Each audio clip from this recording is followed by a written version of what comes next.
நம்முடைய அழைப்பு வேறப்பட்ட அழைப்பு. ನಮ್ಮ ಕರೆಯುವಿಕೆ ಬೆಲೆ ಬಾಳುವಂತ ಒಂದು ಕರೆಯುವಿಕೆ ಆಗಿದೆ. ஏதோ ஒரு பாஸ் கத்து கூட்டாரு அங்கே ஜெபம் பண்ணு இயேசு குருத்துனா ரட்சிக்கப்பட்டேன் அப்படிப்பட்ட ரட்சிப்பால முடியாது. ಯಾವುದೋ ಒಂದು ಭಾಷಣವನ್ನು ಕರೆದಿದ್ದಾರೆ ಅಲ್ಲಿ ಹೋಗಿ ಪ್ರಸಂಗ ಮಾಡಿದ್ದೇನೆ ಈ ರೀತಿಯಾದ ರಕ್ಷಣೆ ನಮ್ಮದಲ್ಲ.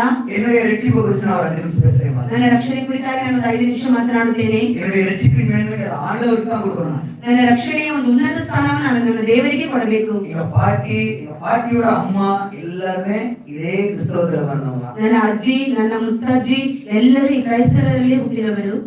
பாட்டியோட அம்மா எங்க அம்மாவோட பாட்டி அவங்க எல்லாரும் இதே கிறிஸ்டிಯಾನಿಟಿ வந்தவங்க. ನಮ್ಮ ಅಜ್ಜಿ ಎಲ್ಲರೂ ಈ ಕ್ರೈಸ್ತರ ಜೀವಿತದಲ್ಲಿ ಹುಟ್ಟಿದವರು. இப்படி நான் பிறந்ததுனால நான் ரட்சிக்கப்பட்டேனா? ಹೀಗೆ ನಾನು ಹುಟ್ಟಿದ್ದರಿಂದ ನಾನು ರಕ್ಷಣೆ ಹೊಂದಿದ್ದೇನಾ?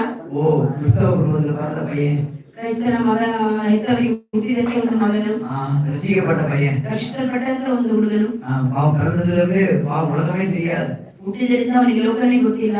இது ரட்சிக்கப்பட்ட அனுபவமா? ಇದು ರಕ್ಷಿಸಲ್ಪಟ್ಟ ಅನುಭವನ? இது இல்ல ரட்சிக்கப்பட்டது. ಇದು ರಕ್ಷಿಸಲ್ಪಟ್ಟದಲ್ಲ. நான் ரட்சிக்கப்பட்டது எனக்கு 18 வயசு இருக்கும்போது ஆண்டவர் என்ன சந்தித்தார். ನಾನು ರಕ್ಷಿಸಿದ್ದು 18ನ ವಯಸ್ಸಿನಲ್ಲಿ ಇರುವಾಗ ದೇವರು ನನಗೆ ರಕ್ಷಣೆಯನ್ನು ಕೊಟ್ಟರು. சர்ச்சுக்கு போவேன், எல்லா பசங்க மாதிரி கூட உட்கார்ந்துக்குவேன், பாட்டு படிக்கும்போது கை தட்டுவேன், எல்லாரும் ஜெபம் பண்ணும்போது நானும் ஜெபம் பண்ணுவேன். ஆனா நான் ரட்சிக்கப்படல.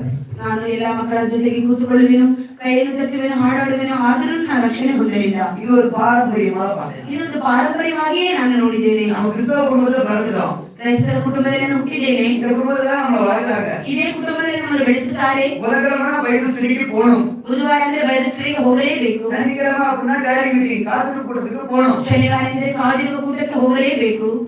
ஞாயிற்றுக்கிழமை சண்டே சர்வீஸ்க்கு போகணும். ಭಾನುವಾರ ಅಂದ್ರೆ ಆರಾಧನೆಗೆ ಹೋಗಲೇಬೇಕು. மிஸ் பண்ணக்கூடாது. ಮಿಸ್ ಮಾಡಬಾರದು. கம்பல்சரி போய் தான் ஆகணும். ಕಂಪಲ್ಸರಿ ಹೋಗಲೇಬೇಕು. அங்க போன இடத்துலயும் டைம் டு டைம் என்ன பண்ணுவாங்களோ அதை பண்ணுவாங்க. நம்மளும் வந்து அது நேரத்துக்கு அவங்க என்ன பண்றாங்களோ அதை நம்மளும் பண்ணணும். ಹೋದಂತ ಸ್ಥಳದಲ್ಲಿ ಆ ಪ್ರಾರ್ಥನೆ ಕೂಟಗಳನ್ನು ಹೇಗೆ ಮಾಡುತ್ತಾರೋ ಅದೇ ಕ್ರಮ ಪ್ರಕಾರವಾಗಿ ನಾವು ಮಾಡುತ್ತಲೇ ಇರಬೇಕು. ಬೈಬಲ್ ಸ್ಟಡಿ போனீங்கன்னா 6 ಮணிಗೆ ஒரு பாட்டு பாடுவாங்க. ಬೈಬಲ್ ಸ್ಟಡಿಗೆ ಹೋಗುವುದಾದ್ರೆ 6 ಒಂದು ಪ್ರಾರ್ಥನೆ ಹಾಡು ಹಾಡುತ್ತಾರೆ. 6 மணிலேருந்து 7 மணி வரைக்கும் ಬೈಬಲ್ ಸ್ಟಡಿಗಾன சில காரியங்களை சொல்லி ஜெபம் பண்ணுவாங்க. 6 7 ಗಂಟೆವರೆಗೂ ಬೈಬಲ್ ಸ್ಟಡಿಗೆ ಬೇಕಾಗಿರುವಂತ ಕೆಲವು ಕಾರ್ಯಗಳಿಗೋಸ್ಕರ ಪ್ರಾರ್ಥನೆ ಮಾಡುತ್ತಾರೆ. 7 ಮಣಿಯಿಂದ 7:30 ಮಣಿ ವರೆಗೆ அடுத்து ஒரு 3 பாட்டு பாடுவாங்க. 7ರಿಂದ 7:30 ನಂತರ ಒಂದು 3 ಹಾಡು ಹಾಡುತ್ತಾರೆ. அதுக்கப்புறமா 7:30 மணியிலிருந்து 8:30 மணி வரைக்கும் மெசೇಜ್ கொடுப்பாங்க. ನಂತರ 7:30ರಿಂದ 8:30 ಪ್ರಸಂಗ ಮಾಡುತ್ತಾರೆ. ಇದು ஒரு ಪ್ರೊಸೀಜರ್. ಇದು ಒಂದು ಹಂತವಾಗಿದೆ. சனிக்கிழமை காத்திரு கூட்டத்துக்கு போனோம்னா ಶನಿವಾರ ಕಾದಿರ ಕೂಟಕ್ಕೆ ಹೋಗುವುದಾದರೆ 6 மணிக்கு 6:30 ஒரு பாட்டு பாடுவாங்க. 6 ಒಂದು ಪ್ರಾರ್ಥನೆ ಹಾಡು ಹಾಡುತ್ತಾರೆ. அது முடிஞ்சதுக்கு பிற்பாடு எல்லா தேவ சமூகத்துல அப்படியே மௌனமா காத்திருப்பாங்க. ಅನಂತರ ಎಲ್ಲರೂ ಹಾಗೆ ದೇವರ ಸಮ್ಮುಖದಲ್ಲಿ ಮೌನವಾಗಿ ಕಾದಿರುತ್ತಾರೆ. ஊழியக்காரர் இருப்பாரு, ಸೇವಕರು ಇರುತ್ತಾರೆ, ಜನರು உட்கார்ந்திருப்பாங்க, ಜನರು ಕೂತಿರುತ್ತಾರೆ, சைலண்டா காத்திருப்பாங்க. ಸೈಲೆಂಟ್ ಆಗಿ ಯಾವ ಶಬ್ದ